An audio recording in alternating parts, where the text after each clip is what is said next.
1933, le campement existe, mais c'est avec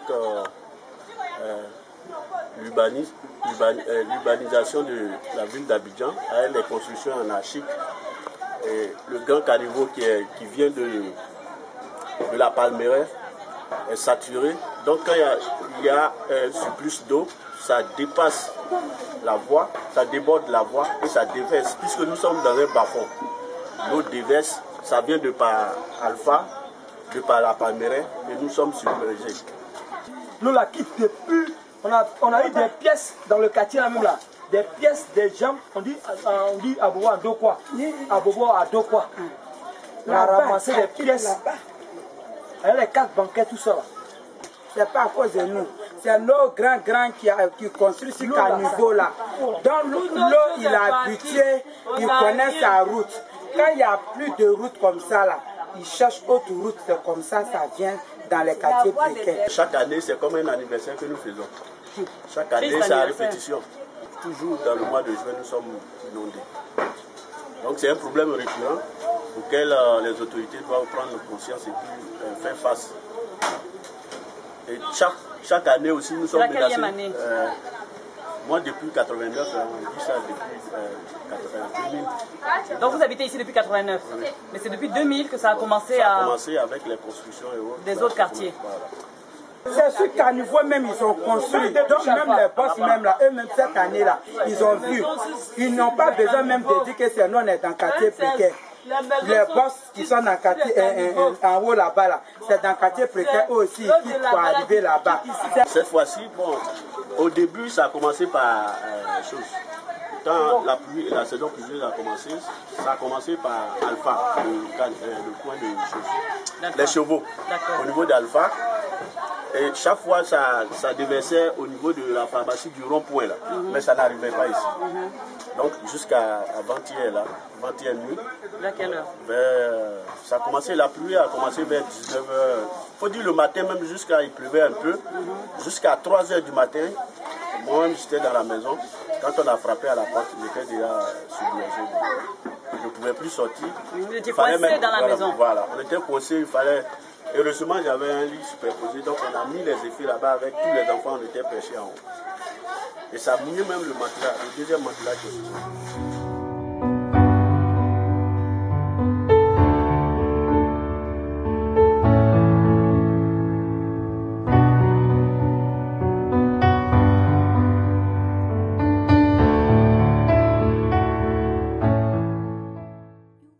Comment toi tu vois pas clair? Comment tu as pu sortir de l'eau? C'est les gens qui m'ont tenu. Ils t'ont attrapé? Combien de personnes t'ont soulevé? Oh, oui, 3 personnes. 3 personnes t'ont aidé à sortir? Mais tu dormais? Ma femme avec ma femme. Oui, c'est l'eau est 2h30 du matin. Mais c'est pas nous qui avons quitté ici, l'eau là qui était chevaux. C'est l'eau qui est venue de la Palmeraie. Voilà. Donc c'est ton voisin qui est venu te chercher? Oui, c'est... Mais toi, tu étais dans ta chambre, l'eau était rentrée dans ta chambre? L'eau est rentrée, hein. Les gars, à la limite, nous voient. Tous les matelas, vous ne voyez pas. Tout est gâté. Yako, il y a combien de bébés ici? 2 bébés.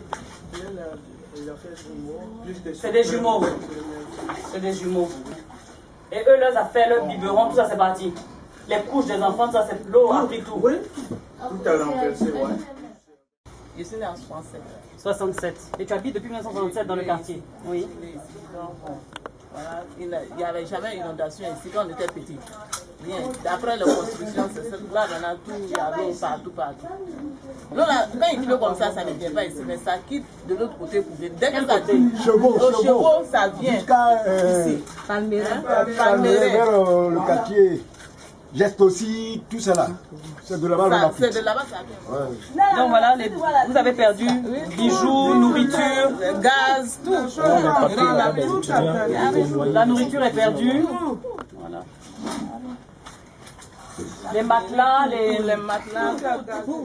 On va essayer de mettre en place, avec toutes les bonnes volontés qui voudront bien s'associer, même de manière anonyme, on va essayer de mettre en place de quoi vous restaurer un minimum de dignité et vous permettre de supporter les prochaines pluies. Parce que le pire, c'est que nous sommes à la mi-juin et que les pluies continuent jusqu'à la mi-juillet, dans le meilleur des cas, peut-être même jusqu'à début août. Et donc nous ne sommes pas à l'abri d'un problème comme ça qui se répète. Je suis à la Rivera 3, à la 9 kilos. Depuis quelle année? Depuis 15 ans, 20 ans. 20 ans comme ça. Poulet chaud. 90. C'est moi qui a poulet chaud. C'est moi qui a poulet chaud là. Le prochain de 9 kilos. C'est moi qui a ouvert ça. Poulet chaud de 9 kilos. Et aujourd'hui, tu as tout perdu. Aujourd'hui, j'ai tout perdu. Alors là, tu as pris de 2 mètres. De 2 mètres. Toute la journée, les enfants ne peuvent pas manger. Alors donc on est fatigué de ça. Tous les jours, c'est toujours les mêmes choses. Ils répètent, on est fatigué. On a pris les gens, on a déjà monté sur le tôle. Quand ça venait là, c'est ça qu'il avait dit aux enfants de sortir. En sorti, là, tout le monde est sorti. Là, on est parti. On s'est débrouillé jusqu'à aller.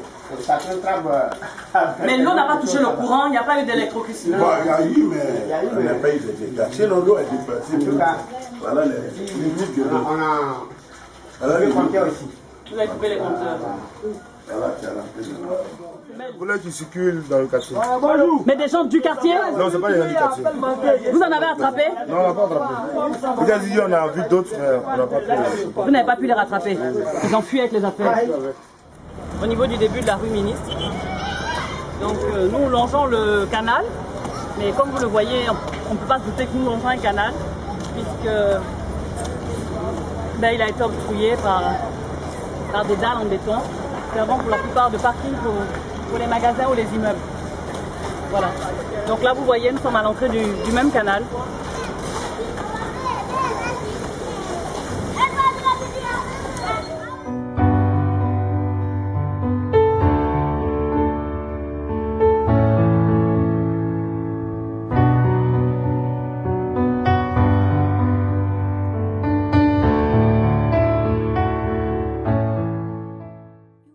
Depuis 6h30, nous sommes dans le quartier de 9 kilos, qui est, de par son infrastructure, un quartier qu'on a tendance à considérer comme un quartier précaire, mais qui en fait est plutôt un village. C'est-à-dire c'est un village, c'est un campement qui est établi depuis les années 30 en Côte d'Ivoire.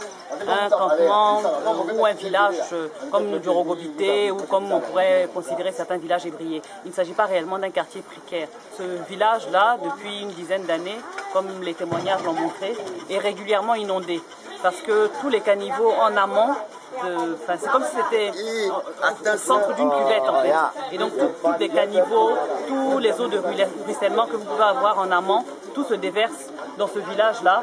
Et Dieu seul sait que c'est des personnes qui sont très défavorisées au départ, qui essaient de gagner leur vie vraiment à la sueur de leur front, où la pitance est très dure à trouver quotidiennement.